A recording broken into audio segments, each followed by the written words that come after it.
and welcome to the How to Live in Denmark podcast. I'm Kay Zander-Mellish. Many people who visit Denmark are fans of the Vikings, the familiar name for Scandinavians before the medieval era. Technically speaking, the Viking raiders were at their peak in the years 800 to 1100. There are plenty of opportunities, especially now during tourist season, to see contemporary Danes dressed up as Vikings, building wooden ships, cooking over open fires, and fighting with swords and shields.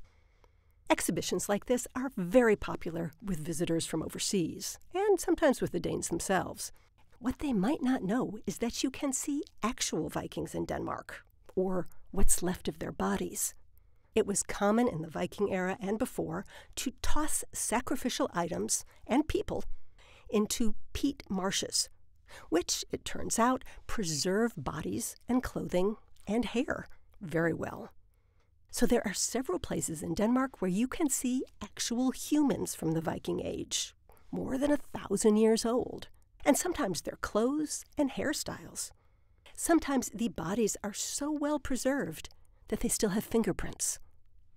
Now, the top spot for this is near Aarhus, the Mosegard Museum.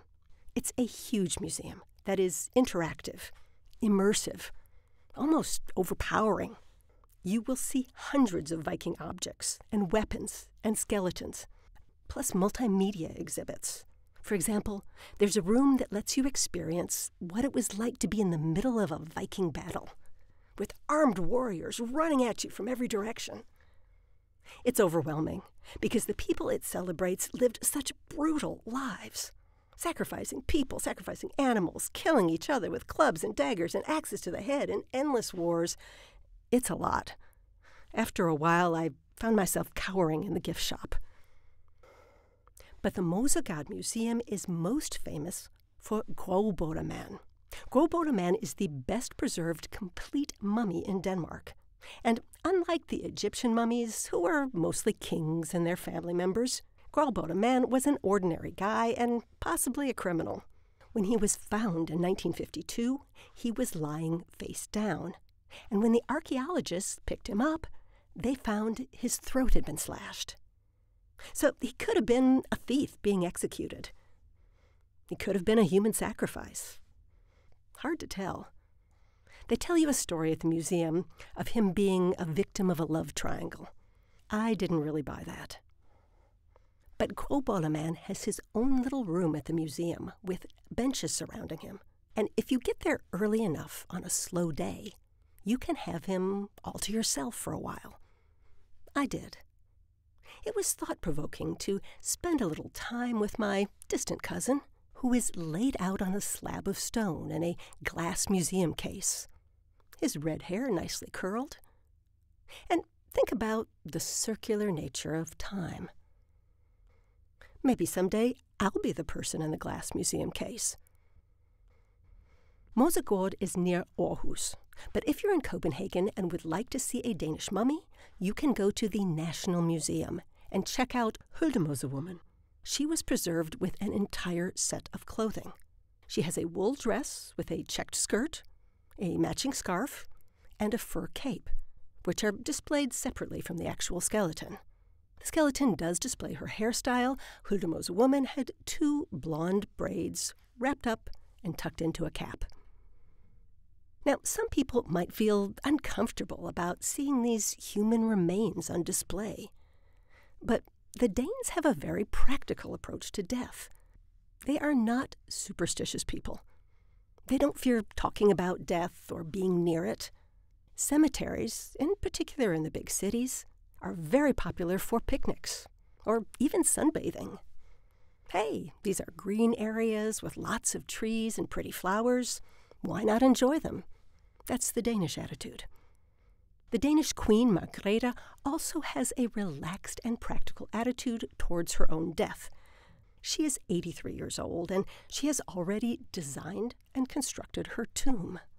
Now, all the Danish kings and queens going back to Harald Bluetooth are either buried or have crypts in Roskilde Cathedral. You can go there and visit all the greats. Christian IV, the master builder. Christian VII, now he was part of a big love triangle. and struggled with mental illness his entire life.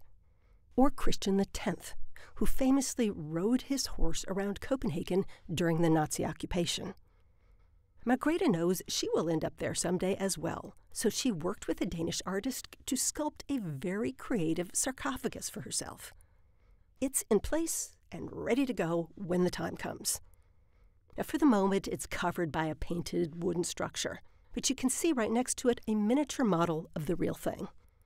It's made of a glowing, non-transparent glass with metallic elephant heads. That's a symbol of the Danish royal family.